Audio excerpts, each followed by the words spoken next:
नमस्कार दोस्तों। स्वागत है आपका हमारे YouTube चैनल स्टडी पॉइंट वाईजे में। तो दोस्तों, आज हम इस वीडियो में बाल विकास एवं शिक्षा शास्त्र के कुछ महत्वपूर्ण प्रश्न करने वाले हैं जो हमारे आने वाली परीक्षाओं के लिए बहुत उपयोगी रहेंगे। तो वीडियो को अंत तक देखें।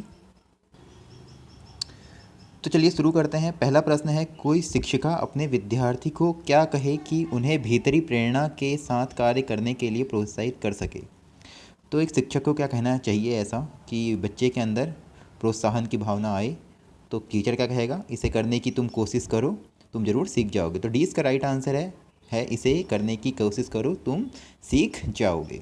चलिए आगे बढ़ते हैं। क्वेश्चन नंबर सेकंड, निम्न में कौन सा उदाहरण प्रभावशाली विद्यालय की एक प्रथा है।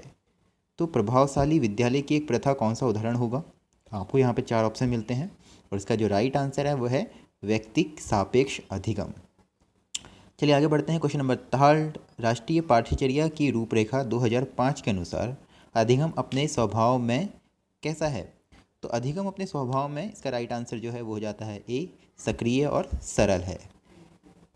आगे बढ़ते हैं। Question number fourth, Harvard gardener के बहुबुद्धि सिद्धांत के अनुसार निम्नलिखित का मिलान कीजिए। हमें मिलान करना है। आपको यहाँ 4 दिख रहे होंगे, ए बी सी डी। पहला दिया है संगीतात्मक, दूसरा भाषिक, तीसरा अंतर्वैयक्तिक, चौथा स्थानिक। तो संगीतात्मक जो होता है वो है एक वायलिन वादक, वो संगीत उत्पन्न करेगा। भाषा जो है भाषिक तो एक कवि हो सकता है, भाषा का जो विद्वान होता है। अंतर्वैयक्तिक जो होगा वो एक मूर्तिकार होगा और स्थानिक जो है वो एक प्लेयर। तो आपको जो राइट आंसर बन जाता है वो है फोर्थ का ए ऑप्शन। चलिए आगे बढ़ते हैं। क्वेश्चन नंबर फिफ्थ दिया है, भारत में अधिकांश कक्षाएं बहुभाषी होती हैं और इसे शिक्षक द्वारा डैश के रूप में देखा जाना चाहिए। तो कैसे देखा जाना चाहिए, एक संसाधन के रूप में। क्यों? क्योंकि आपको पता है कि हमें पता है एक संसाधन के रूप में इसलिए देखा जाना है क्योंकि यदि विद्यार्थी किसी दूसरी भाषा के माध्यम से अधिगम में समस्या का सामना करता है तो उसे क्या होता है, अन्य भाषा के माध्यम से समझाया जा सकता है। चलिए आगे बढ़ते हैं। क्वेश्चन नंबर 6 कहता है, व्यक्तियों में एक दूसरे से भिन्नता क्यों होती है। तो व्यक्तियों में एक दूसरे से भिन्नता क्यों होती है, वंशानुक्रम और वातावरण के बीच अंत्योक्ति क्रिया के कारण। ठीक है, इसे हम ऐसे समझते हैं क्योंकि आपको पता है कि विकास जो होता है वो वंशानुक्रम और वातावरण के बीच की एक अंतःक्रिया के फलस्वरूप होता है। हमने देखा है कि जो अलग अलग वातावरण के प्रभाव के कारण अलग अलग व्यक्तियों में विभिन्नताएं पाई जाती हैं। इसका सी राइट आंसर हो गया। चलिए आगे बढ़ते हैं। क्वेश्चन नंबर 7 कोहलबर्ग ने प्रस्तुत किए हैं। तो कोहलबर्ग ने क्या प्रस्तुत किया था, इसका राइट आंसर है नैतिक विकास के चरण। देखिए कोहलबर्ग ने नैतिक विकास के 3 चरण दिए हैं, तो इसका राइट आंसर हो गया नैतिक चरण सी। चलिए आगे बढ़ते हैं। क्वेश्चन नंबर 8 है, पियाजे के अनुसार विकास को प्रभावित करने में निम्नलिखित कारकों में से किसकी भूमिका महत्वपूर्ण होती है। तो महत्वपूर्ण भूमिका किसकी रहेगी, आंसर है भौतिक विश्व के साथ अनुभव स्थापित करना। तो राइट आंसर सी इसका सही उत्तर है। अगला प्रश्न, भाषा। अब भाषा क्या है, 4 ऑप्शन आपको मिलते हैं और इसका जो राइट आंसर आपको मिलेगा वो है हमारी विचार प्रक्रिया को प्रभावित करती है। तो हमारी सोचने की जो क्षमता होती है उससे एक भाषा क्या करती है, उस पर अपना प्रभाव डालती है। डी इसका राइट आंसर है। आगे बढ़ते हैं। Question number 10। क्वेश्चन नंबर 10 है, निम्नलिखित में से कौन सा एक सीखने के लिए प्रमुख है। तो आपको 4 इसके एग्जाम्पल मिलते हैं, तो इसमें से राइट आंसर कौन सा होगा इसका, और जो राइट आंसर है वो है इसका सी वाला अनुबंधन। अब अनुबंधन क्या है, इसे हम ऐसे देखते हैं। देखिए अनुबंधन सीखने के लिए सबसे महत्वपूर्ण तत्व है क्योंकि इसका अर्थ है अनुबंधन का परिस्थितियाँ। जितना अच्छा शैक्षिक मतलब शिक्षा का वातावरण जितना अच्छा होता है, अधिगम क्या होगा उतना ही सुचारू रूप से चलता है। चलिए आगे बढ़ते हैं। 11वां प्रश्न है आपका, 11वां प्रश्न है, एक प्रक्रिया है जिसके माध्यम से मानव शिशु समाज के सक्रिय सदस्य के रूप में निष्पादन करने के लिए आवश्यक कौशलों का अर्जन करना आरंभ करता है। वह है, तो वह क्या है, समाज के अंदर सीख रहा है, तो वो होगी समाजीकरण की भावना या समाजीकरण की प्रक्रिया। अगला प्रश्न है, सरलता विकास डैश से डैश की ओर बढ़ता है। तो सिंपल सा प्रश्न है, विकास सामान्य से विशिष्ट की ओर, हमेशा सामान्य से विशिष्ट की ओर बढ़ेगा। अगला प्रश्न है क्वेश्चन नंबर 13, बाल केंद्रित शिक्षा में शामिल है।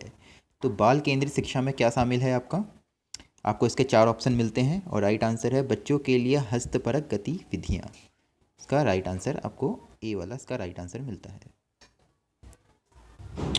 अगला प्रश्न है, बुद्धि का एकल घटक या एकल अवयव सिद्धांत दिया था। तो बुद्धि का एकल घटक सिद्धांत किसने दिया? तो इसका जो राइट आंसर है आपको पता होगा, बुद्धि का एकल जो घटक सिद्धांत है वो अल्फ्रेड बीने के द्वारा दिया गया है। अगला प्रश्न है, बालक का प्रारंभिक विकास मुख्यतः किस पर निर्भर करता है? तो इसका जो राइट आंसर है वो है प्रारंभिक विकास जो होता है वो माता पिता पर निर्भर करता है। चलिए आगे बढ़ते हैं। अगला प्रश्न 16वां, क्या बुद्धिमान माता पिता अभिभावक जो होते हैं बच्चे के सदैव पढ़ाई में तेज होते हैं? क्या बुद्धिमान माता पिता के बच्चे सदैव पढ़ाई में तेज होते हैं? तो इसका जो राइट आंसर है वो है बी वाला, ऐसा नहीं है। अब ऐसा क्यों नहीं है? क्योंकि देखिए विभिन्नता के नियम के अनुसार ऐसा आवश्यक नहीं है, क्योंकि जो माता पिता के गुण हैं बच्चे में आते हैं, लेकिन ऐसा नहीं है कि वो बच्चा पढ़ाई में बहुत तेज होगा या उनका जैसा होगा। कुछ गुण हो सकते हैं और लेकिन कुछ गुण उनके पूर्वजों द्वारा भी आए होते हैं, जैसे उनके दादा दादी से वो क्या करते थे, और एक इसमें जो समाजीकरण की जो प्रक्रिया है उसके गुण भी विद्यमान रहते हैं। चलिए आगे बढ़ते हैं। अगला प्रश्न, रोसा शाही धब्बा परीक्षण जो व्यक्तित्व का मूल्यांकन करने के लिए इस्तेमाल किया जाता है का विकास किया। तो रोसा शाही धब्बे का जो परीक्षण किया था उसका निर्माण किसने किया? देखिए नाम से पता चल रहा है रोसा स्याही वाला, तो हार्टमैन रोसा, सी इसका राइट आंसर है। अगला है, बहुबुद्धि का सिद्धांत किसने दिया था?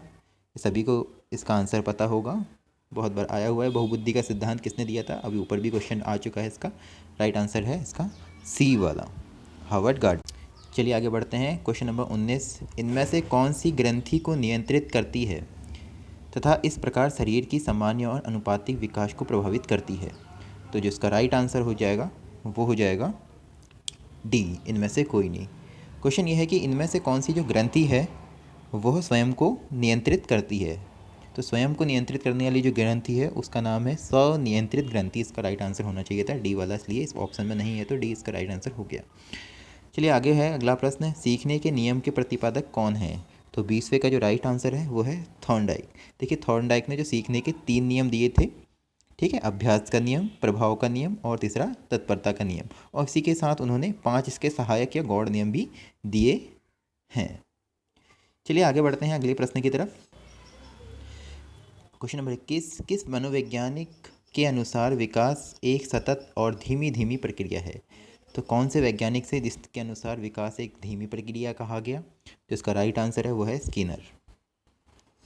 अगला है, विकास में वृद्धि से तात्पर्य है। तो विकास में वृद्धि से क्या तात्पर्य है? तो इसका राइट आंसर है डी वाला, आकार, सोच, समझ और कौशलों में वृद्धि होना। चलिए आगे बढ़ते हैं। क्वेश्चन नंबर 23, मानसिक विकास को प्रभावित करने वाले कारक हैं। तो इसका राइट आंसर का क्या हो जाएगा चारों ऑप्शन में से? मानसिक विकास को ये सभी वंशानुक्रम, परिवार का वातावरण और परिवार की सामाजिक स्थिति प्रभावित करते हैं। अगला प्रश्न है क्वेश्चन नंबर 24, यदि आपकी कक्षा का बच्चा सी को डी और डी को सी पढ़े तो वह कौन से रोग से पीड़ित है? तो ये उल्टे अक्षरों को पढ़ने का जो रोग है उसे कहते हैं डिस्लेक्सिया। अगला प्रश्न है क्वेश्चन नंबर 25, पियाजे के अनुसार संज्ञानात्मक विकास की कितनी अवस्थाएं हैं? तो पियाजे के अनुसार जो संज्ञानात्मक विकास है उसकी उन्होंने कितनी अवस्थाएं बताई हैं? राइट आंसर हो गया 4 अवस्थाएं। अगला प्रश्न है प्रश्न नंबर 26, एक बच्ची को उसके पिता चहलकदमी करा रहे थे, चलना सिखा रहे थे, मतलब बच्ची जानती थी कि चिड़िया जैसी चीज़ें होती हैं, परंतु उसने कभी पतंग को नहीं देखा था। पतंग को देखकर उसने कहा चिड़िया को तो देखो। उसके पिता ने कहा यह एक पतंग है। यह उदाहरण दिखाता है। तो यह उदाहरण किस चीज़ को दिखा रहा है? आपको 4 ऑप्शन मिलेंगे यहाँ, सम्मिलन, समायोजन, संरक्षण और वस्तु का प्रदर्शन। तो आपको इसका जो राइट आंसर मिलता है वो है सम्मिलन।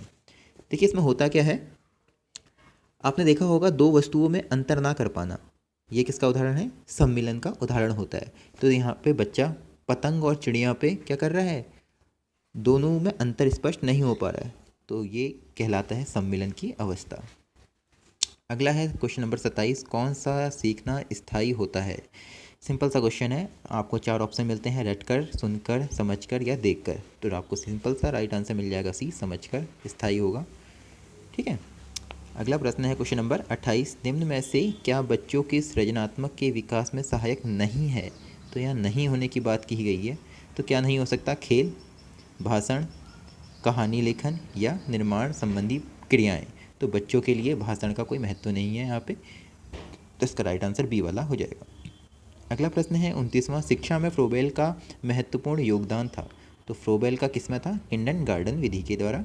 तो शिक्षा में फ्रोबेल का महत्वपूर्ण योगदान किंडरगार्टन का विकास में था। अगला प्रश्न है क्वेश्चन नंबर 30, परीक्षा के स्थान पर सतत और व्यापक मूल्यांकन गुणवत्ता मूलक शिक्षा के लिए अधिक उपयुक्त है, क्योंकि इसमें क्या होता है? संज्ञानात्मक विकास क्षेत्र का मूल्यांकन किया जाता है, सहसंज्ञात्मक क्षेत्र का मूल्यांकन किया जाता है, मूल्यांकन सतत और व्यापक क्षेत्रों में होता है, या सभी? तो इसका राइट आंसर है उपरोक्त सभी। तो इसी के साथ हमारा ये सेट समाप्त होता है। वीडियो को अंत तक देखने के लिए आपका धन्यवाद। पसंद आए तो लाइक और सब्सक्राइब जरूर कीजिएगा। धन्यवाद।